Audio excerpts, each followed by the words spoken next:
Hello everyone, আজকে স্লাইডে আমরা যে টপিকটি নিয়ে প্রশ্ন উত্তর লিখব সেটা হলো নদী। নদী নিয়ে এর আগে আমরা অনেকগুলো প্রশ্ন উত্তর করেছি। আজকে 27 নম্বর প্রশ্ন নিয়ে শুরু করব, সেটি হলো খাড়ি কি। তাহলে তার উত্তরে আমরা কি লিখব? তো কিছু কিছু নদীর মোহনায়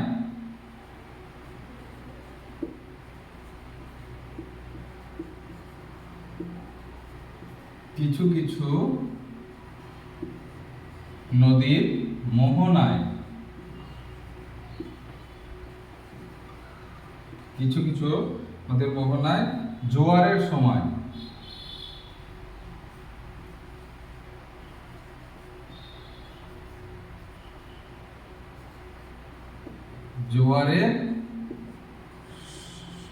জোয়ারের সময় নোনা জল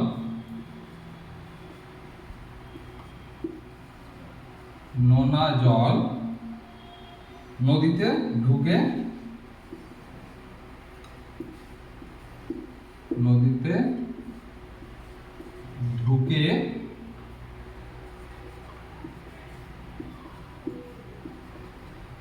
ফানেলের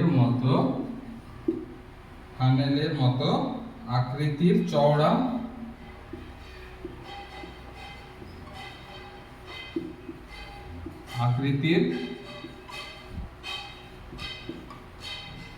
চওড়া মোহনা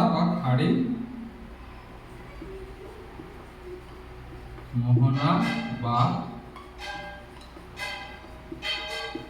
খাড়ি সৃষ্টি করে।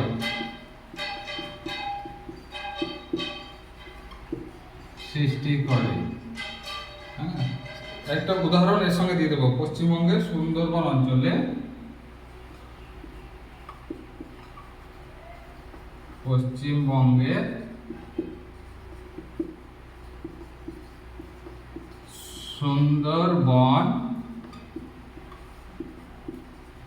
অঞ্চলে এই ধরনের প্রচুর খাড়ি দেখা যায়।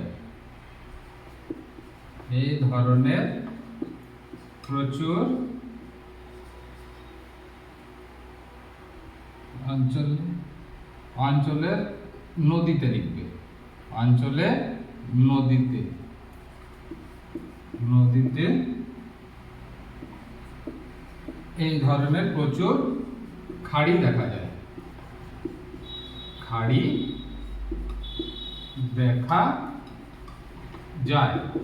তাহলে অ্যান্সারটি কমপ্লিট হবে। এগুলো প্রথম প্রশ্ন, নোট করে নাও। এর পরবর্তী প্রশ্নে আমরা চলে যাব। খুব তাড়াতাড়ি করবো আমরা আজকে, কারণ আরো 2-3টি প্রশ্ন আছে। এরপর যাব আমরা 28 নম্বর প্রশ্নে। তো প্লাবন ভূমি কিভাবে সৃষ্টি হয়?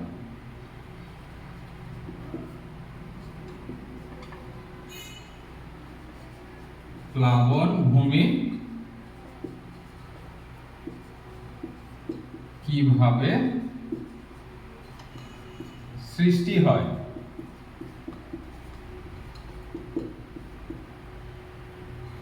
খুব ইম্পর্টেন্ট একটি প্রশ্ন, প্লাবন ভূমি। ভবিষ্যতে এগুলো কাজে লাগবে এই প্রশ্নটা। তো নদীর নিম্ন প্রবাহে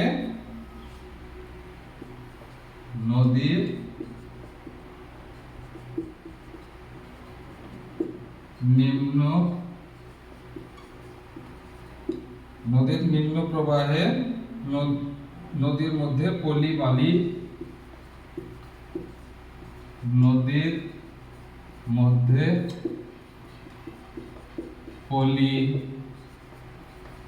বালি কাকর জমে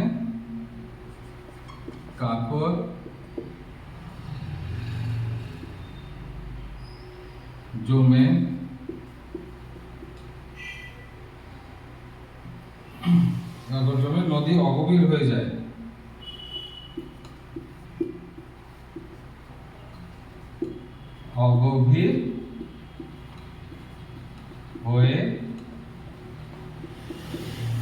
হয়ে যায় ফলে বর্ষার অতিরিক্ত জল ফলে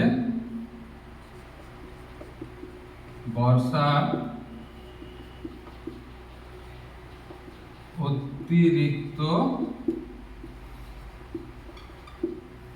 অতিরিক্ত জল দুকুল ছাপিয়ে বন্যা সৃষ্টি করে।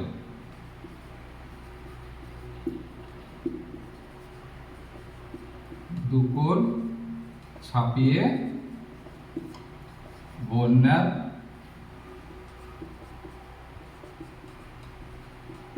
সৃষ্টি করে।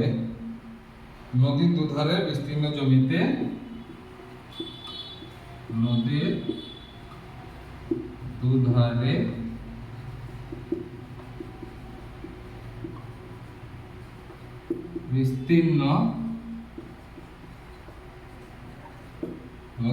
বিস্তীর্ণ জমিতে বন্যার সময়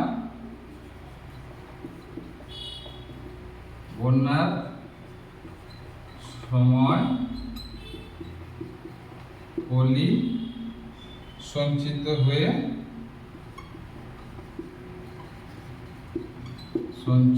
হয়ে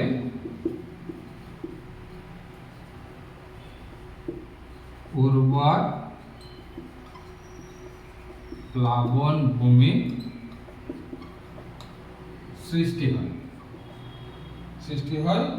হবে বা তৈরি হয়। সৃষ্টি হয়, এই গেল প্লাবন ভূমির সংজ্ঞা। এর একটা উদাহরণ দিয়ে দিব, যেমন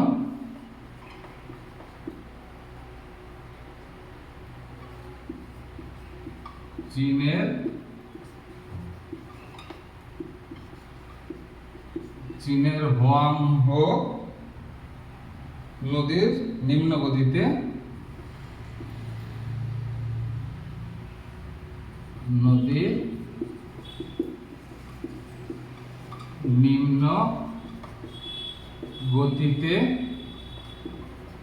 এই ধরনের প্লাবন ভূমি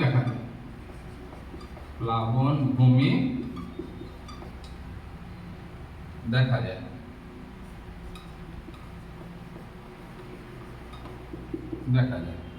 তাহলে আনসারটি কমপ্লিট হলো। তো কি প্লাবন ভূমি কিভাবে সৃষ্টি হয়? না তো নদীর নিম্ন প্রবাহে নদীর মধ্যে পলি বালি কাকর জমে নদী অগভীর হয়ে যায়, ফলে বর্ষার অতিরিক্ত জল দুকুল ছাপিয়ে বন্যার সৃষ্টি করে।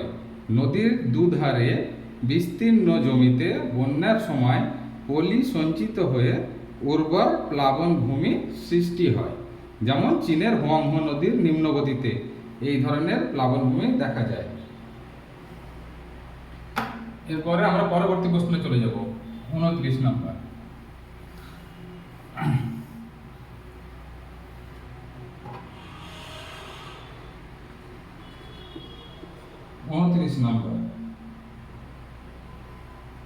তো বদ্বীপ কাকে বলে? বদ্বীপ কাকে বলে? এই প্রশ্নটি আবার এইভাবে আসতে পারে যে বদ্বীপ কিভাবে সৃষ্টি হয়। খুবই ইম্পর্টেন্ট একটা প্রশ্ন, শুধু ক্লাস 7 এর জন্য না, পরবর্তীতেও এটা কাজে লাগে। তাহলে তার উত্তরে কি লিখবো? নদীর মোহনার কাছে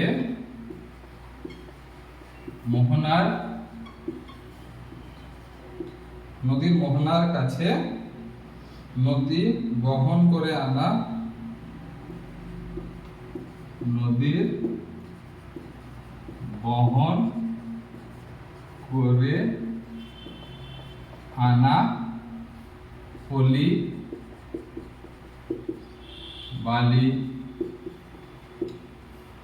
পলি বালি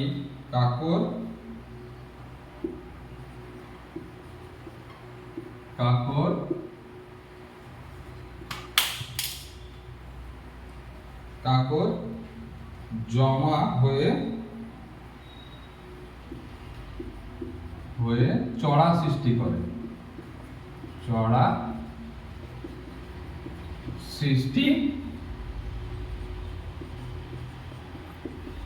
সৃষ্টি করে। নদীর স্রোত তখন ভাগ হয়ে নদীর স্রোত তখন ভাগ হয়ে চড়ার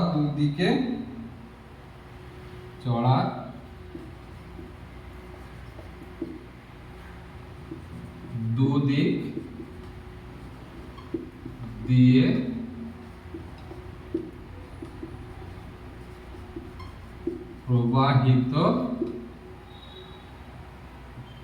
প্রবাহিত হতে থাকে।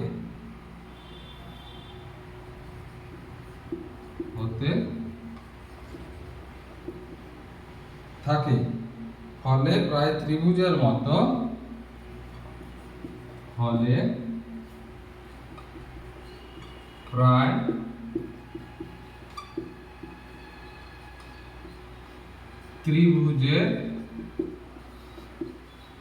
ত্রিভুজের মতো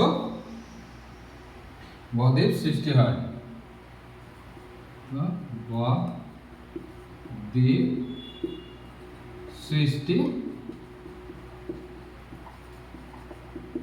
বদ্বীপ সৃষ্টি হয়।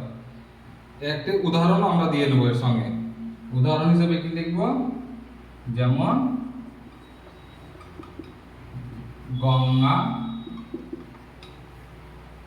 ও ব্রহ্মপুত্রের মিলিত বদ্বীপ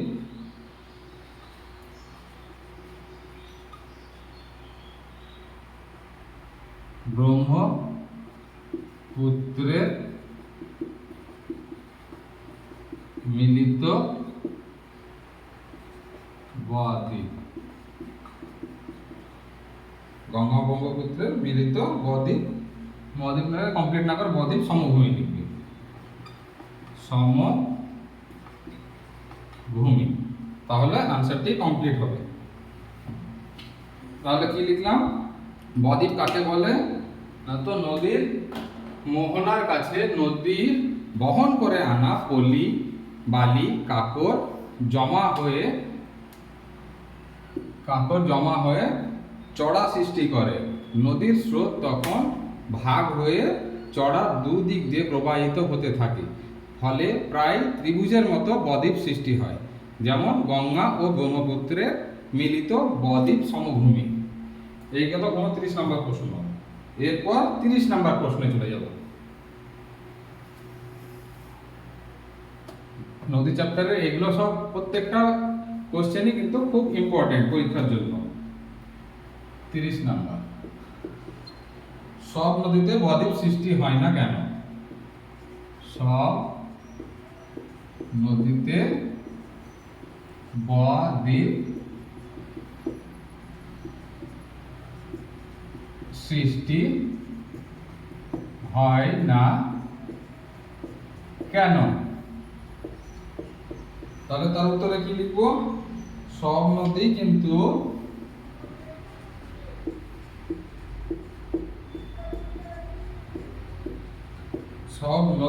কিন্তু মোহনায় বদ্বীপ সৃষ্টি করতে পারে না। মোহনায় বদ্বীপ সৃষ্টি করতে পারে না। নদীতে পলির পরিমাণ কম থাকলে নদীতে পলির পরিমাণ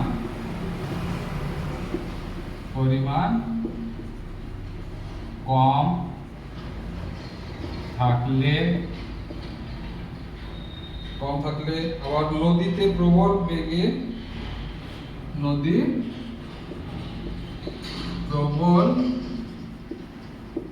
বেগে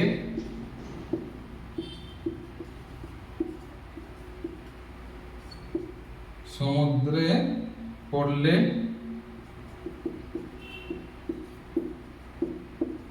অথবা অথবা মোহনায়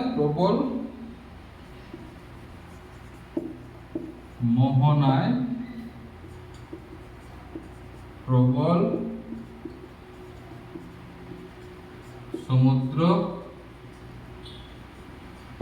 সমুদ্র স্রোত থাকলে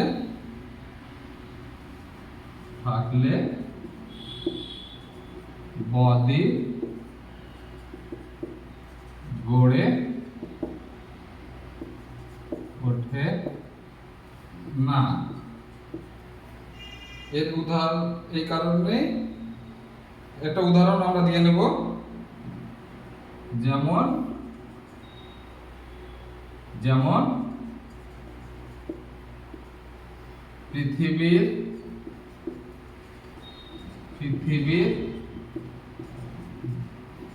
বৃহত্তম নদী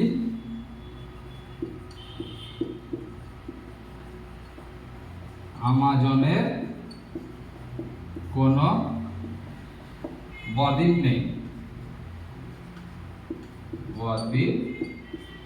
নেই। একটা উদাহরণ দিলে সবসময় আনসার একটু ভালো হয়, আনসারের চেহারাটা পরিপূর্ণতা আসে। এই গেল আজকের স্লাইডে। এর পরবর্তী প্রশ্ন নিয়ে আসবো পরবর্তী স্লাইডে।